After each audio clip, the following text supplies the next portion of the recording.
Hello, and welcome to the Church Revitalization Podcast, brought to you by the Malphurs Group team, where each week we tackle important, actionable topics to help churches thrive. And now, here's your hosts, Scott Ball and AJ Mathieu. Welcome to the Church Revitalization Podcast. We are live again this week. It is pandemic day 8 million, and we're still living this. And we're glad to have you live. Thanks for joining us. And AJ, glad to have you back today as well, hosting alongside me. We got a fun podcast lined up today. We do, yeah. Yeah, I'm excited today. We've got another special guest with us this week, which is super fun. And I'm excited to have him on.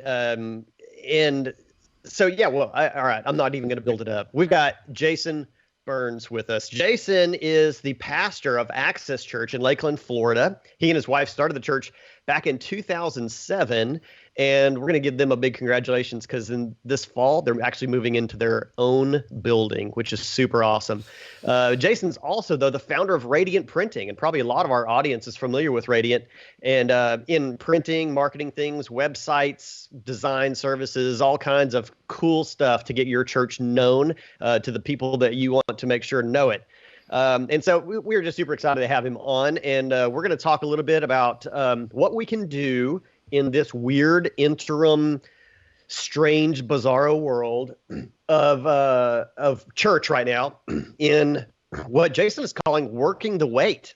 Yeah. And so that's what initially drew me in, was like, oh, I've got to get Jason on to talk about this, Scott, because that's what we've been talking about as well, is what can we do strategically to make our churches come back together as soon as possible, better than ever. And so, Jason, thanks for being on with us, man. Guys, it's so good to be with you. Yeah, the only thing that we can like more than us ringing the bell of working the wait, Jason, is to have someone else ring that bell for us. And so we're glad that you're on here to do that. Yeah. Yeah, totally. So, you know, from our perspective, I mean, there's several kind of key areas that we think churches, should be working on during this time, because this is, I mean, we're not in our buildings. We've certainly had plenty to do. It's not as if our pastors and church leaders have just been sitting around. There's been new and interesting and different things to do. But this is also a great time where we can be working on reaffirming our Great Commission mission in the church. We can refresh our vision. We can make sure that our discipleship pathway is clear and that people are maturing in their faith. And we can make sure that we're communicating clearly. I heard a story about David Letterman many years ago when he was the late show host. So he did the like 12:30 or 1 a.m. show. And when he got the 11:30 time slot, he came on and blew everyone else out of the water with all the ratings. Like, people were so impressed with him and how creative he was. And someone interviewed him and said, like, how did you do that? How did you like completely disrupt the whole system? And he said, you know, the secret was this. The other guys have to produce a new show every single night. And when you get in that grind, it's hard to be creative and fresh. But in my in-between waiting season, I was able to work on my craft. And I think that churches were kind of given a blessing in disguise in this season. I mean, it's frustrating. I'm a pastor as well. I wish I could be meeting in person so much. But at the end of the day, this great pause, so to speak, gives us an opportunity to get out of the rhythm of like constantly producing a new service, because Sunday comes every 7 days, you know, and gives us an opportunity to work on what we're doing, not just in the middle of it. Yeah, that's so important to be. And I think too many churches, unfortunately, are probably, you know, they're just sitting there like, well, okay, we're doing the same thing again. Now we're going to do the online thing. And they're not maybe seeing this as that opportunity. Yeah, I talked to a pastor a couple of weeks ago who told me that he hadn't physically been in his building. So he hadn't seen his building in over 6 weeks, which is kind of interesting to me. Sociologists tell us that when we see something wrong 8 times, we start to accept it as fine. So if I were to come visit your house, there's probably some stuff that's broken, chipped, messed up that you don't even notice anymore because you've seen it so much that you've learned to accept it as fine. Whereas I would come in as a guest and see it right away. And I think we have an opportunity as pastors to go back into our churches in this next season and really just put fresh eyes on everything so that we can see through the eyes of a guest, so that we can create environments that are engaging and appealing to people that are new, or maybe people that have been watching your church online for a season that are going to come kick the tires and experience it in person. So I have a question. I think one of the things that we hear a lot from pastors that we speak with is that they are already so overwhelmed. A lot of these churches, especially smaller ones maybe, they weren't live streaming their services. They weren't doing their stuff on Facebook Live or pre-recording something and then publishing that. So they feel to them, and justifiably, they feel like they've already learned so many new things, and just adding the online church element is a major step forward for them. And so when they hear us or you or anybody say, hey, you really got to work this way, and there's so much more you need to be thinking about than just how can we add an online component to our church, they almost tune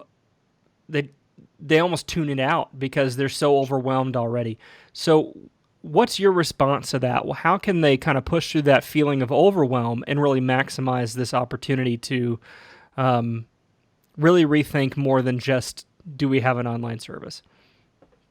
Yeah, I mean, I don't think that the goal should be that the next season returns back to normal. I think that's what a lot of us want intuitively. We're just like, if I could just go back in time and have what I had 3 months ago. But I don't even know that that's the goal. I actually think that the goal should be that the new normal, whatever comes in the next season, it really becomes and feels like the vision that God's placed in our hearts for how we are called to reach our communities. So like when we're driven by mission, it really changes the way that we view this season. So driven by mission to me says, I've got to think through my digital strategy. I've got to think through my online presence, the way people feel when they go to my website. I need to think through how guests feel when they pull onto my parking lot, whether it's this weekend or in a few weekends when you get to open your church again. Like, how are guests feeling? What first impression are you making for them? So my hope, and then the hope of our company, Radiant Printing, has always just been to help churches kind of do that. Like that thing that they maybe have a heart for and a vision for, our goal is to come alongside them and help them. So the story I gave some years ago, I was speaking at a church planters event. So a lot of pastors who were going to be launching churches. And as I was driving to that event, I was on the interstate road heading towards Tampa. And on the way, this crazy thick fog came down. I mean, it was like scary thick. So we all slowed down and we were driving through it. And what was interesting is I had this kind of mental picture in my heart of what so many pastors feel, which is you have a picture or a vision in your heart, but sometimes the pathway to it is often foggy and cloudy. So when it comes to this stuff, and that means design, marketing, first impression, signage, how people feel. People will remember how they feel longer than they'll remember what you say. Like, we help pastors lift the fog so they can get to the vision that's in their heart way faster and way more clearly. Yeah, that's really well said. It's one of those things that actually I was just made my first trip back to working with churches this past weekend in person. I was working with a church in Ohio, and walking through that, we say that a lot to churches, that there's really 3 components that make a worship service effective. And by effective, we mean lead people to live in awe and obedience to God. That's what we want. We want people to live in awe of God and in obedience to God. And everything that we do in a worship service really serves to achieve that end. At any rate, there's 3 components to it. 2, one is the message, and one is the presentation. But the first and critical one is that the environment that you set. And we say that asks the question, how do you want people to feel when they walk in? I talk about Disney and how you're a Florida guy, so you know when you walk into Magic Kingdom, it's the smell of the turkey leg plus it's this juxtaposition of a 1920s Main Street USA with a Cinderella castle at the end of it, and the Dapper Dan singing and a trolley going by. Like, it's all those passive things. And every time I go to a church, I ask, how does that make you feel when you walk there? And what's the answer? It's magical, right? Because that's how they want you to feel. And so churches will hear me say that sometimes, though, and they'll think that I want them to be like Disney World, and that's not the point. The point is you feel magical because that's what they want you to feel. And so the question is, when someone walks into your church, what is it that you want them to feel? And do they feel that thing when they walk onto your campus? Your thing probably isn't magical. Your thing is something different, but are they feeling what you want them to feel? And oftentimes the answer to that is no. So tell me a little bit about how radiant printing can help a church achieve that that environment. Yeah.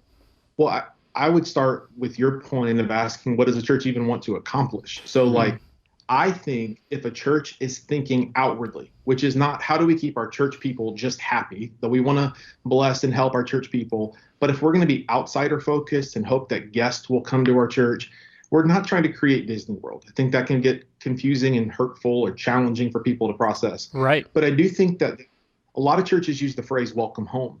And what is the picture that comes to your mind when you leave a hard day of work or a challenging meeting? Home is a place of comfort and peace and love and warmth. And that's what we want our churches to feel like. And so what I always say is excellence is ultimately what creates comfort. If you've ever visited a church, and every pastor needs to visit other churches as often as you possibly can. Yes. But when you go to another church and they sing songs that you don't know, and the slide person running the lyrics on the screen is 2 slides behind, and you don't know the words, you feel uncomfortable. When a church sings way longer than what you're used to singing, and you're standing there around people you don't know, you feel awkward. Beyond that, when you go to a church and they use insider language, go to the FLC building, room 773, you have no idea what FLC stands for. Do you know what I mean? Right. And so one of the things that our goals is to come alongside you and help you clearly articulate your vision. Secondly, beyond the vision, once people come and check out your church, how do we help them feel comfortable? And then third, ultimately, our real goal is we want to do that all in a super excellent way. Excellence honors God, but excellence also helps people feel comfortable. And I think when people are comfortable, when they walk in for the first time and you start hearing testimonials from people of man, I don't know what it was, but when I drove onto the parking lot, I just felt like I was at home. That's when you know you're winning. There's a lot of studies that say that the average church guest will choose whether or not they're going to come back to the church in the first 5 minutes of being on the church's parking lot. So what that means is if you're the best speaker, you pick your favorite preacher of all time. If you had his gifting, his anointing, his ability to communicate to people have already decided whether or not they're going to come back to the church in the first 5 minutes. So that means no matter how good you are as a speaker, preacher, or communicator, really, it's the signage, it's the greeting team in the parking lot, it's the way that the kids check-in team interacted with them and the parents. It's all of that stuff that contributes to a person going, I'm home. And that's the stuff that we want to help you with. Yeah, well, that's really good. Absolutely. Yeah, that stuff is so key. I mean, it sounds like you've been hanging out with us as we're talking with churches because we say the exact same stuff. And so many of them need so much help in the first impressions area. So, I know you guys could be a huge help to them there. Yeah. I'd say one of the things that we do in that regard, sure. Often what we'll do is when a church calls us and says, hey, we want to up our first impressions game. We want to help people feel like they're at home, but we don't even know where to start. We'll literally jump on a FaceTime or a Skype call with people, and we'll literally say, start out on the main road and drive us in, drive slowly and show us what you got, or take lots of pictures. Walk us up to the front door of your church. You've got to think through signage from the perspective of some signage needs to be directional. People want to know where the restrooms are. One of the best questions I think every pastor in America can ask over and over and over again is, what assumptions are we making? Are we assuming that people know where the auditorium is? Are we assuming that guests that are coming for the first time even know we have a ministry for their children or students? It's an assumption. So it should be directional. But also for every directional piece, you probably need 2 or 3 pieces that continue to showcase the vision of your church in creative ways. And so again, we will do just walkthroughs digitally. We'll even, for the right opportunities, we'll even fly out to you. But often we'll just do a digital walkthrough and we'll make a list and we'll say, look, if money were no issue, no budget constraints, this is what we would do. And then if you have budget constraints like everybody does, we'll start chipping away at it until we design something that's perfect for you and your situation. Yeah, absolutely. I always tell churches, whatever you've got right now on your walls, everything communicates something. And it's been a long time that has gone on since they've really kind of paid attention to what they presently have and, whether it's helpful or not, whether it communicates at all what they really would like to communicate. So that stuff is so important. Yeah, one suggestion I always have for churches is, if you can afford to do this, there are a handful of people. I'm good friends with one of the best in the world that are professional church secret shoppers. Mm-hmm. And I know that sounds so like unministry. It feels so like corporate. But the real truth is, you need someone who sees through the eyes of a guest, because you get blinded to it. If you can't afford that, find some people in your community, give them a list of questions. Like, how did you feel? What are the first things you noticed? Did you notice anything that was off-putting or dissettling? Give them a ton of questions and ask them. Say, I'll give you a $50 Amazon gift card if you'll come just fill this out after attending a service for us, and be brutally honest with us. Mm-hmm. Those are the kinds of questions. Questions like, did you know how to find your way around? Did you know how to check your kids in? How was the experience in checking your kids in? So those are the kind of things that we can come alongside and help a church with. Yeah, we do those things as well absolutely. when we work with churches. Brian Buford, I don't know, do you know Brian from Ministry Library?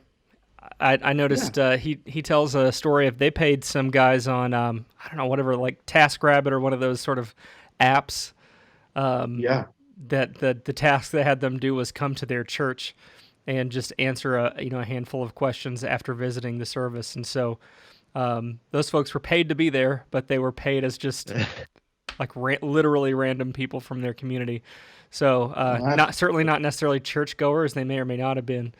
That's an interesting approach, right? Versus hiring a professional. It's hiring a totally non-professional, but you're going to get a pretty honest feedback probably. Yeah, and especially if you can get someone who sees not through the lens of a normal church attender, but they see through the lens of someone who's brand new to all of this. Right. Because there's a lot of stuff that churches and Christians do that it's good and it's got good historical value, but it just doesn't make any sense. Right. So like one of my favorite stories is Pastor Chris Hodges at Church of the Highlands, and how they had these 4 goals for every attender, and he got together a group of people that were completely not church, like atheists, agnostics, just non-church attenders.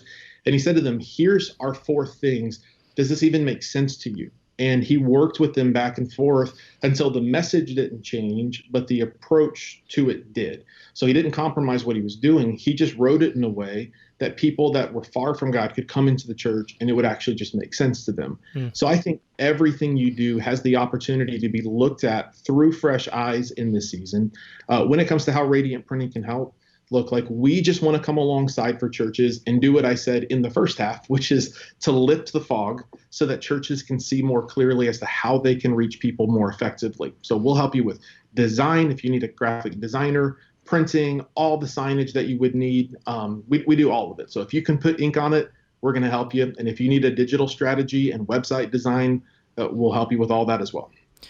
I think one of the reasons why AJ and I were so intrigued about having you on, Jason, and I just want to say, like, by the way, we're talking about Radiant Printing, but I just feel like it's worth noting, like, Malphurs Group's not getting any cut of Radiant Printing's business right this week. Thank God. We just like your work. But one of the reasons why I wanted to have you on, Jason, was you not only are you the founder of this company that's helping with communication stuff in the church, but you're a pastor yourself, and you've planted a church and had some success with that. I've worn the church planting hat myself and done the portable church stuff myself, and so I feel like I've gotten that merit badge. And so tell us a little bit about that experience. How do you translate communications issues and setting that environment to the ultimate goal of church, which is not just to make people feel good, but to lead them, along a discipleship pathway and into a deeper relationship with Jesus. And so, tell us a little bit of your journey, not just from the business side of things with Radiant Printing, but from the pastoral side of things. Sure. Well, my wife and I unintentionally started a church. And every time I say that, people are like, what? We had a heart for people in our city. Long story short, my wife and I, our plan was to climb the corporate church ladder, go get a youth pastor position at a good church and go to a bigger church, and then eventually get to the top. And we had all these amazing job interviews and opportunities. And in the middle of that, as I was wrapping up my master's degree in seminary, my wife was diagnosed with stage 2 non-Hodgkin's lymphoma. So our whole world came to a screeching halt. And in that season, we felt like God changed our heart towards this city. Now, this is the city I went to college in, had a lot of friends who said they loved God, but just weren't connected to a church. And what was interesting was when you would ask them about church, they would badmouth the church. And I'm just of the opinion that you can't say you love someone and talk trash about their bride. Mm-hmm. And so we said, well, let's start a college Bible study for our friends who love God but feel disconnected. And that was 13 years ago in my living room. And it's cool to see what God has done. We've grown a lot. We're a couple thousand people who call us their church. We were pre-COVID season. We were running about 1,200 people a weekend in a portable environment. So we set up and tear down in a high school. And we have armies of people that just get it, that love our church, love the vision and direction of our church. And it takes hundreds of people to pull it off. But we do portable church with excellence. Like if you go to our website, our hope is that it would look like we're a church that has its own building. Beyond all that, here's my big hope, and this would be my challenge actually to pastors of churches that meet in portable venues. You know, people are going to be, especially non-church people, are going to be apprehensive about checking out your church anyways. You need to know that. You need to be honest with yourself. Checking out a church, it can feel like an awkward blind date. And so add to that, it gets more awkward when you don't have your own facility. So if you're a portable church pastor, it feels like you're kind of climbing uphill. My goal as a pastor, and we do this with Radiant Printing as we coach churches, is that when people drive onto the campus, so we meet at George Jenkins High School, and my hope is that 30 seconds after people get onto the campus, they forget that they are at George Jenkins High School. And my hope is that they feel like they're at Access Church. So everything we do, we hide all of their stuff. We hide their trophy case. We literally, like every weekend in the lobby, there's all the homecoming pictures and vote for this person for king or queen. We hide all of that stuff. We set up beautiful first-class signage all throughout our church. We create amazing environments for kids. That's a big deal. We have 25% kids on an average Sunday. So we set up amazing environments there. And then the auditorium, again, you should come before and after we set up. It starts as a just standard high school auditorium. And by the time that we're done, it is Access Church. And we love it. So my hope is that sometime on a Sunday morning, a guest shows up and they forget that they're at a high school. Yeah, we used to get that all the time. We met in an old 1960s YMCA. People always used to feel like, I can't believe this was a gym, when people would feel like you walked into a worship space and not the place where, middle-aged guys are, trying to be Michael Jordan, Monday through Saturday. So, that's really good. So talk to us about, again, how do we move from that environment that's welcoming to authentic, deep discipleship? Because I know the last thing you want is someone just to roll into your campus and feel good but never take their next best step. Mm-hmm. Yeah, so that's wonderful. So I think that you need a clear action step for every single thing that you do as a church. Our mission statement at our church is we help people take the next step in their relationship with Jesus. And what I love about that is everybody's got a next step. So whether you're brand new to faith or you've been a Christian for 60 years, there's always a step closer to Jesus. In fact, we say you can be close to Jesus as you choose to be. And so I think one of the most important things that churches can do, and again, this is not common, but I think churches need to figure out how to effectively and measurably assess how discipleship is going. I literally 2 or 3 weeks ago finished and defended my dissertation for a doctoral degree. That's why I've got sleepy eyes and PTSD. But I defended it, and my whole topic was healthy church multiplication in modern churches, which the whole point is, how do modern churches effectively disciple people? And I started with this premise. I said to my classmates, if there was some imaginary continuum, and on one extreme was a church that's evangelistic, reaching tons of people, lots of baptisms, lots of salvations, and on the other end of the extreme was a discipling church, really growing believers. And if I were to say to you, pick the 5 most influential churches in your mind, you get to define what makes them influential. Where on the continuum would you plot them? And my guess is most would plot them down on the evangelistic side. Now, I want to be very clear. I'm for evangelism, I'm for baptism, for salvation, all of those things. But really what I've discovered is that you're going to get what you focus your church on. You will get what you direct your church towards. So if you have an evangelistic church, you might get a lot of salvations, but how are you helping to grow them? If you focus on having a generous church and all you talk about is money, you might get a lot of giving, but how are you really growing people spiritually? But Jesus said, Matthew 28, go make disciples of all nations. It's an imperative command. And what's interesting is if you do that one, you get everything else. So the gap that I see in churches is most churches don't have a clear way to articulate how they're actually doing. So it's like if I were to say to you, hey, on a scale of 1 to 10, how is your marriage? You might say like 7 or 8, but how do you really know that? In the same way, if I were to say to you, how's your relationship with God? It's just hard to articulate. But what I've discovered and what I talked about in the dissertation is there's really 7 measurable areas that all of us can grow in, and all of them can be something that can be measured and worked on. So if we can help people raise awareness in the areas, like if I were to say to you, how are you doing at learning to love others the way Jesus said? You might say 7. And I'm like, cool. Well, Jesus said love looks like bless those who persecute you and pray for your enemies. How's that working out for you? You might be like, ooh, 2, Yeah. So like, we just need to help. Please don't read my Facebook comments. Is that what you're saying? Exactly. So the whole point is just like, we got to help people know how they're doing. Otherwise they won't actually grow. Mm-hmm. Well, I'm interested. I know, put you on the spot, but what are the 7 things you put in your dissertation? Ooh, shoot. Okay. I told, like, hey, if you're going to throw out a number to pastors watching a podcast or listening, I'll get as many as I can. Okay. Okay. How about that? If you're going to grow in your relationship with Jesus, you can measure these 7. It means learning to love, learning to heal, learning to be with Jesus, learning to influence, learning to manage. That's 5. I think I said heal. I don't know. There's 2 more. If you go find my dissertation, the other 2 are in there. And anyways, the point is that all of them underneath those, there's 7 or 8 measurable characteristics to help you know how you're actually doing in terms of growing in that way. Mm-hmm. Oh, that's really good. So what's on everyone's mind right now is how are you preparing to return to in-person services?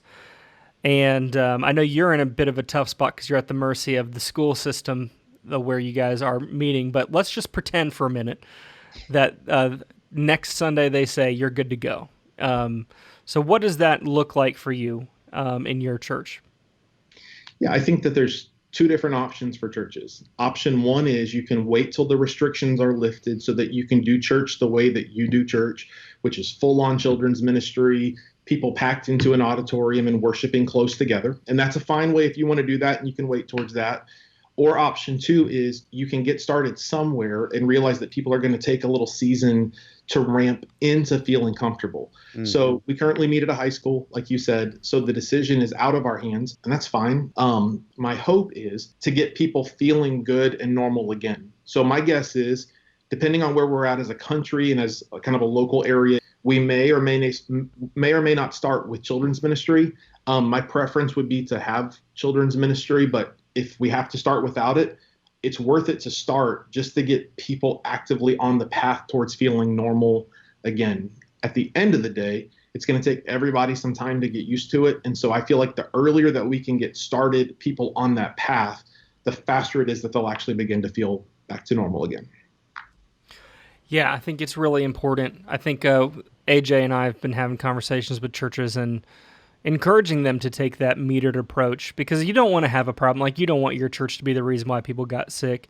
And if you do everything all at once, then you won't know where the problem was.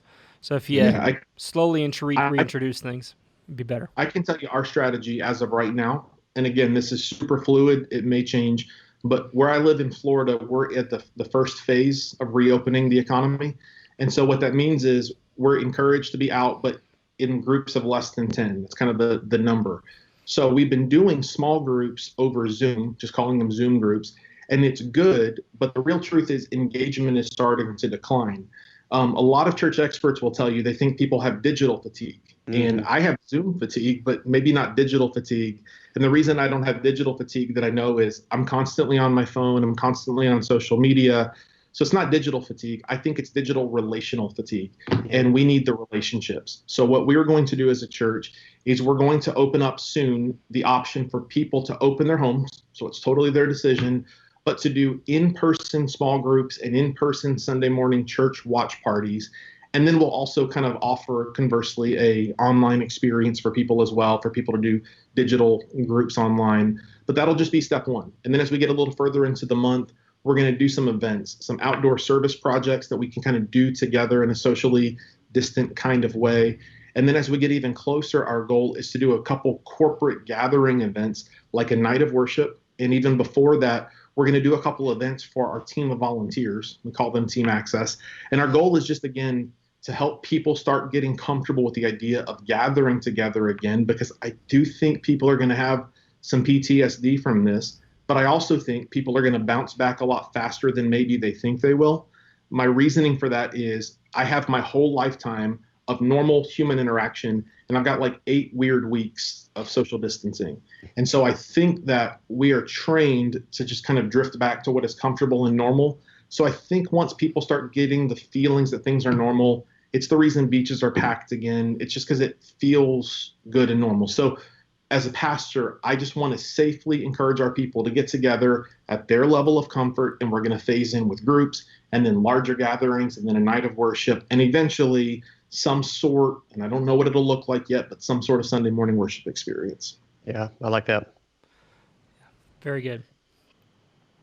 All right. Well, man, Jason, it's been so great having you on. Thanks so much for joining us today. Well, hey, if you guys are interested in what Radiant Printing can do to help your church, you can visit them at radiantprinting.com. And Jason's Work the Wait is at radiantprinting.com/workthewait. And you can click in there and you can get lots of information on digital presence things, first impressions, marketing, and everything that Radiant can help you with.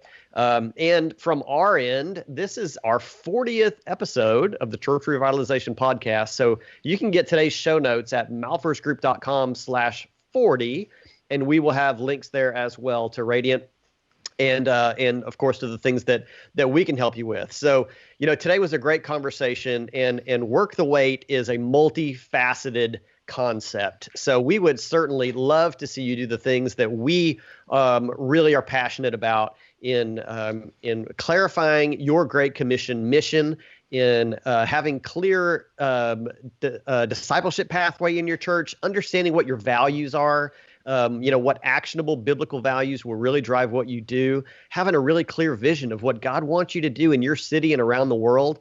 And then, of course, being able to communicate that clearly. So from our end and Jason's end, there's a lot you can be doing right now to work during this wait. And so our prayer for you is that you will do that and that your church will come back together better than ever this fall and in greater capacity making disciples of Jesus. And so reach out to us if there's anything we can do to help you with that or with Jason. We would certainly love to have that conversation. So Jason, thanks again for joining us, man. We appreciate it. Guys, God bless you. Thanks so much. Thanks. You too.